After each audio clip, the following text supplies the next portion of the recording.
This Buddha right here, BOODA.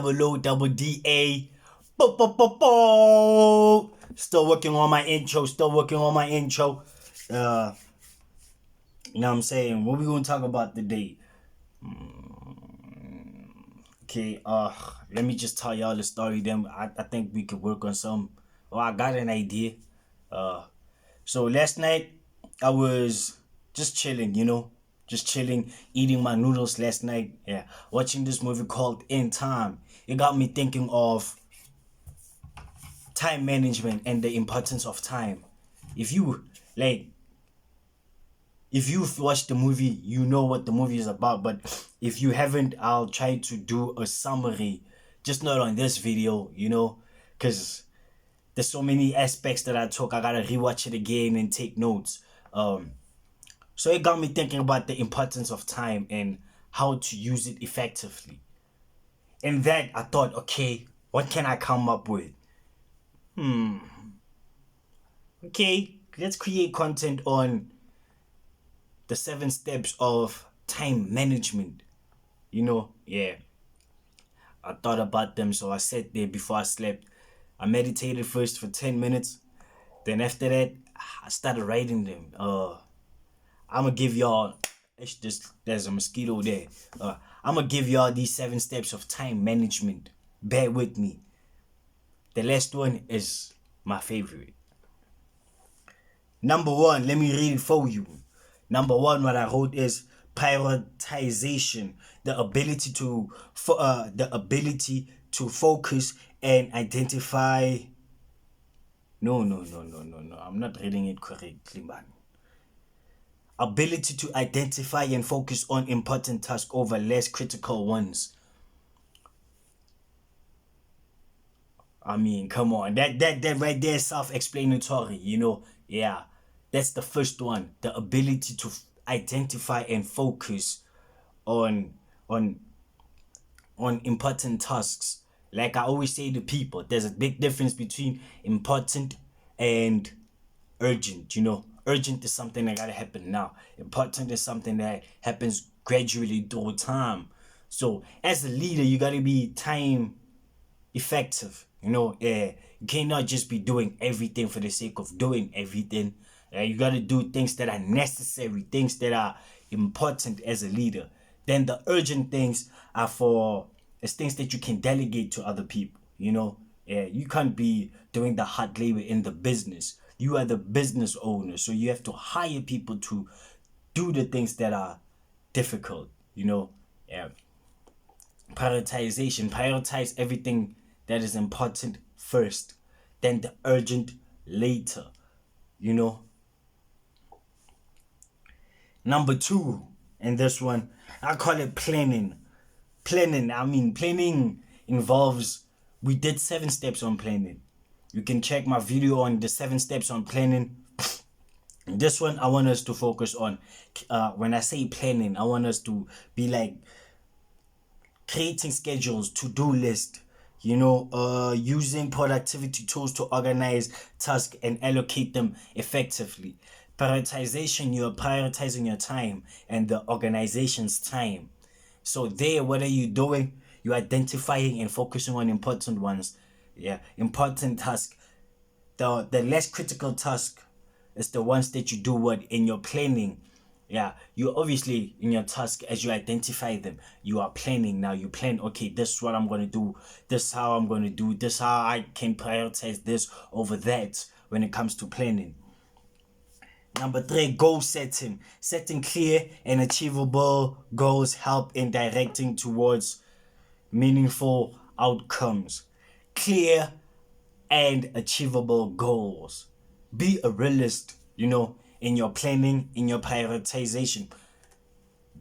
When you have priorities, you're setting your goals is being clear in setting your goals is way easier because you already have priorities that you know which ones are important, which ones are not.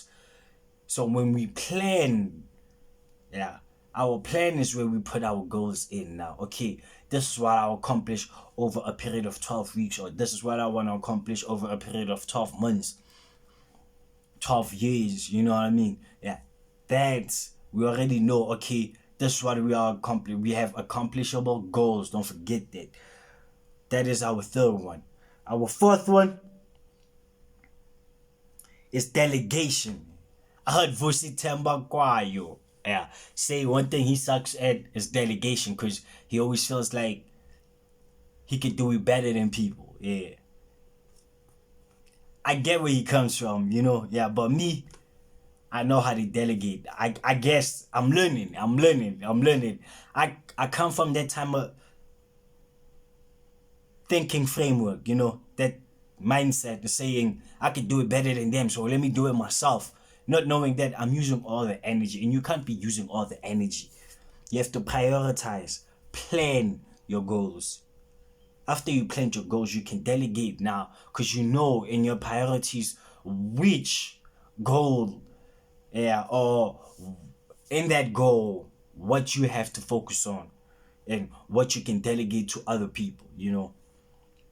Number 5, time blocking, allocating specific blocks of time for different tasks and activities to maintain focus and avoid multitasking.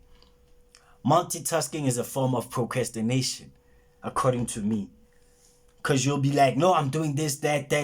You end up not doing anything. That is multitasking. It is an illusion that you are accomplishing something, but you're getting nothing done. Let's not lie to yourselves when it comes to multitasking.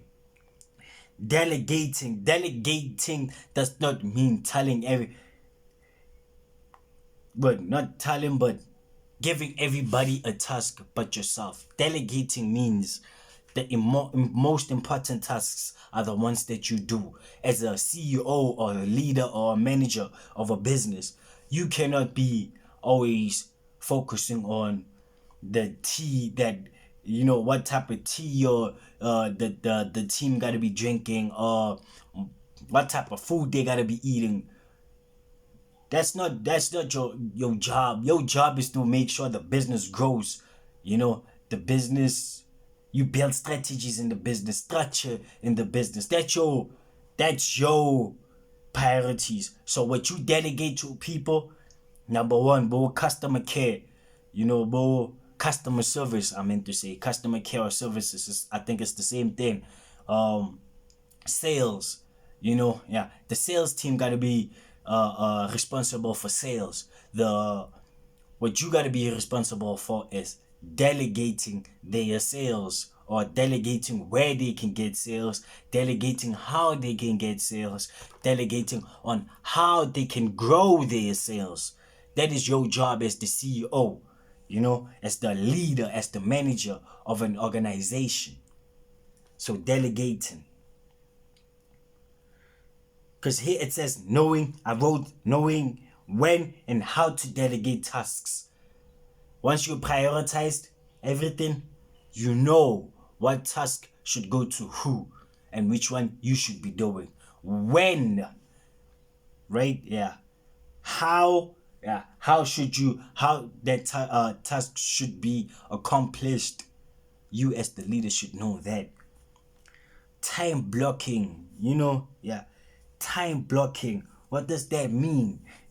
It means allocating specific time blocks to 2 or 4 different tasks and activities to maintain focus.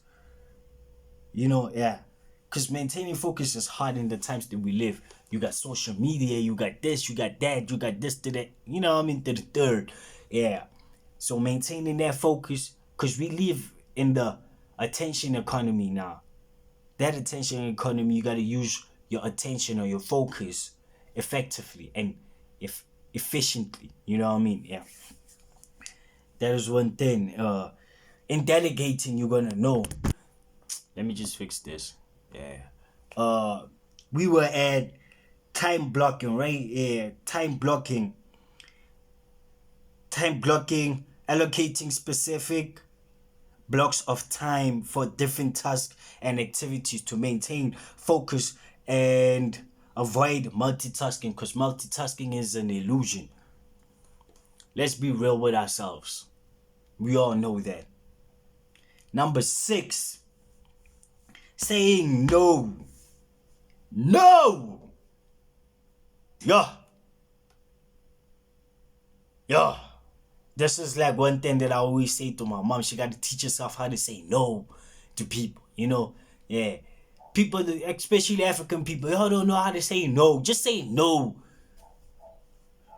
Saying no, learning to decline, or delegate a task that don't align with your priorities or goals. It's gonna help you. That right there, yeah, I'm done. You know what I mean? I'm done. Let me walk away. I'm done. Just joking, huh? I mean, we ain't done. I said 7, right? But saying no is a important tool. You know, no is an important tool in life. No matter where you are, what you do, where you know what I mean? No is just integral. Because saying no, yeah, reduces your time again. Because you saying no to, let's say, you saying no to a certain task or delegating that task to someone else. Yeah, when someone asks you for something that you see, oh, this is not aligned with who you are, you saying no, you are opening doors, or you have more time to focus on what truly matters to you. So saying no is truly important. We got to create a video on the importance of saying no. Let me move to number 7. My favorite, adaptability. Can you adapt? Adaptability, being flexible and open to adjustments in schedules or plans when an unexpected situation arises. Like Mike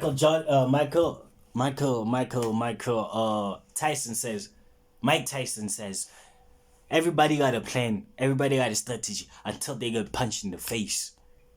So can you adapt? Can you adapt to, oh yeah, I got punched in the face, and the way I got punched, I wasn't ready for that one. Yeah, I wasn't truly ready for that one. You know, yeah. Strategy is everything. You gotta stick to your strategy. You gotta stick to the 7 steps of your strategy, unless something changes it. So long something hasn't changed or you haven't gotten unexpected data, keep to it. When you get punched in the face, being that an unforeseen situation happens, now this is the part where now your strategy, you check out your strategy and how you can adapt or implement your strategy within the situation that is happening. So these are the 7 steps. Number 1, being priority. Number 2, being planning. Number 3, being goal setting. Number 4, being delegation. Number 5, being time blocking. Number 6, being say no. Number 7, adaptability. For more videos like this, please like and subscribe. I almost said like, click and subscribe. Yeah, click, like, and subscribe. That's what a person is supposed to be saying. See you on the next one.